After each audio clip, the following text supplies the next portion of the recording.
नमस्कार, मैं सोनू ठाकुर अपने चैनल काला सच में आज फिर से उपस्थित हूँ आप सबों के बीच। जो 3, 4, 5 सितंबर को जो सहारा केस की सुनवाई होने वाली थी वो पूरी हो चुकी थी। वो तो हम लोगों ने आपको अपडेट कर ही दिया था, लेकिन जो माननीय सुप्रीम कोर्ट की ऑर्डर कॉपी आने वाली थी वो केवल 3 और 4 सितंबर की ही आई है। अभी 5 सितंबर वाली अभी अपलोड नहीं हुई है साइट पे, इसलिए 3, 4 सितंबर में जो डिसीजन दिया गया, जो दिशा निर्देश दिए गए माननीय सुप्रीम कोर्ट के द्वारा, उसको मैं आप लोगों के समक्ष सारी डिटेल बता देता हूँ। देखिए, अभी सुप्रीम कोर्ट में सहारा संबंधी बहुत सारे केस हैं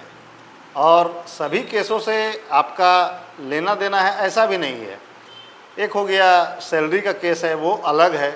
जो सहारा के कर्मचारी थे, स्टाफ थे, उन लोगों ने काम किया, उनका सैलरी नहीं मिल पा रहा था, उसका केस अलग है। दूसरा है कि सहारा लाइफ इंश्योरेंस, उसका केस अलग है। तीसरा केस है सहारा सोसाइटी का। चौथा केस है PIL का। ठीक है, तो सारा केस अलग अलग है। उसमें सभी कोई जो जमा किए हैं सहारा में पैसा, वो सभी केसों से उनका लेना देना नहीं है। कर्मचारियों का अलग है, सहारा लाइफ इंश्योरेंस का अलग है, अलग अलग सेक्टर है, अलग अलग केस है।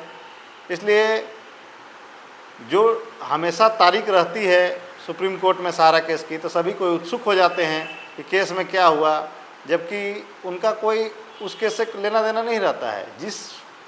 जिस केस में आपका चल रहा है अभी, तो उसमें आपका अगर पैसा जमा है तब आपके लिए वो फ़ायदेमंद है, नहीं तो वो बहुत ज़्यादा फ़ायदेमंद नहीं है। फिर भी इसीलिए मैं बता दिया कि आप लोग हर सुनवाई को बहुत ज़्यादा गंभीरता से न लें कि क्या हुआ क्या नहीं हुआ। अभी जो 3, 4 सितंबर की ऑर्डर कॉपी आई है वो 21 पेज की है। माननीय सुप्रीम कोर्ट द्वारा उसको साइट पे अपलोड कर दिया गया है, वो दिखा रहा है।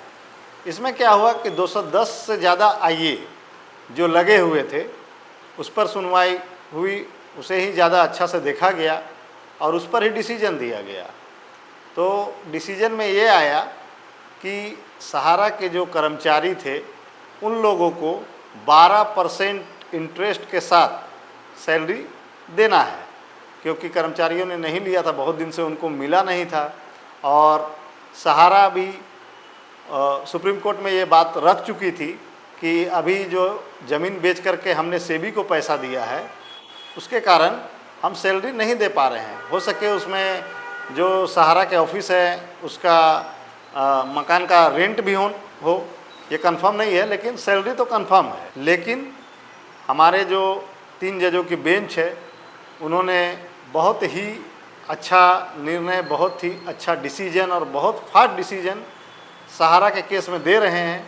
इसलिए उनका भी मैं दिल से धन्यवाद करता हूं, क्योंकि बहुत ज़्यादा लेट हो चुकी है सबों के लिए, और डिसीजन फटाफट आ जाए तो बहुत ही बढ़िया है। अब जैसे कर्मचारियों के लिए, उनके सैलरी के लिए तो उनका डिसीजन हो गया, तो बोलो कि खुशी का तो कोई ठिकाना नहीं होगा। लेकिन अभी जो निवेशक हैं, जो एजेंट हैं, जो कार्यकर्ता हैं, उन लोगों का भी डिसीजन आना बाकी है। और मैं ऊपर वाले से प्रार्थना करता हूं कि सभी का डिसीजन फटाफट हो और सभी कोई खुश रहें, क्योंकि मेरा एकमात्र उद्देश्य है इस चैनल का, मैंने पहले भी बताया था कि ना मुझे सहारा से बहुत ज़्यादा विरोध है, ना कि कोर्ट से ज़्यादा विरोध है। मेरा बस एक ही लक्ष्य है कि जिनका भी पैसा सहारा में जमा है वो आसानी से सही तरीके से उनको मिल जाए। बस मैं इसीलिए इतना मेहनत कर रहा हूँ और आप लोग के बीच बार बार आ रहा हूँ कि आप लोग भी अपडेट रहिए कि क्या से क्या हो रहा है और क्या होने वाला है या क्या हो सकता है। 3 जजों की जो बेंच है उसमें justice Sanjiv Khanna, justice MM Sundaresh और जस्टिस बेला त्रिवेदी, इन तीनों जजों के द्वारा जो सुनवाई हुई और उनका डिसीजन जो आया वो बहुत ही अच्छा था। 210 AI जो लगे हुए थे उस पर सुप्रीम कोर्ट ने जो डिसीजन दिया कि जहाँ पर भी सहारा संबंधी केस हुए हैं वो वहीं चलेंगे। पहले क्या था कि सहारा ने उनको जब बताया कि हमने ज़मीन बेच करके और ये पैसा सब सेबी को दे दिया था, लेकिन सहारा ने एक अपील भी किया था कि सारे केस को अटैच कर दिया जाए सहारा सेबी केस में, तो वो अटैच हो भी गया था। मगर 210 आईए जो लगे थे वो सभी सहारा सेबी केस में अटैच हो गए थे, लेकिन माननीय सुप्रीम कोर्ट द्वारा 3 जजों की बेंच ने ये डिसीजन दिया कि वो केस अब अटैच नहीं रहेंगे, वो जहाँ हैं वहीं रीओपन होंगे। और अब लगता है कि सुनवाई और जल्द होगी। इसलिए आप लोग बने रहिए हमारे चैनल के साथ, और जितने भी लोग सहारा में निवेश किए हैं या कार्यकर्ता हैं वो मेरे चैनल काला सच को ज़्यादा से ज़्यादा सब्सक्राइब करें, शेयर करें, लाइक करें।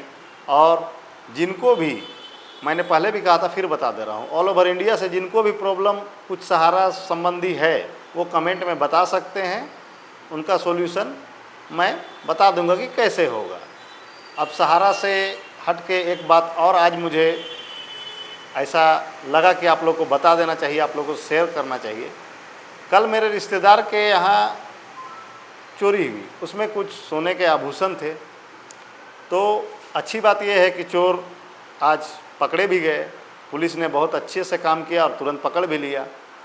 मगर इस केस में एक चीज़ समझ में आया जो मैं आप लोग को बता रहा हूँ। पुलिस का कहना है कि आप लोग इस जो आपके आभूषण हैं इसका बिल दिखाइए, बिल दीजिए, तब ही आपको वापस किया जाएगा। तो इसलिए मेरे जितने भी दर्शक हैं उनसे मैं कहना चाहता हूं कि आप कभी भी सोना लीजिए, चांदी लीजिए या कोई महंगा सामान लीजिए, उसका बिल ज़रूर रखिए। आप उसका बिल ज़रूर लीजिए और मोबाइल पे क्लिक करके उस बिल का पिक्चर हमेशा सेव रखिए, ताकि कभी ऐसा हादसा ऊपर वाला ना करे कि आपके साथ हो। लेकिन अगर हो गया तो बिल बहुत काम की चीज़ है। ये मेरे को आज समझ में आया कि बिल क्या होता है और बिल का काम क्या होता है और कहाँ कहाँ पर यूज होता है। चलिए, आपको वीडियो कैसी लगी ज़रूर बताइएगा। नमस्कार।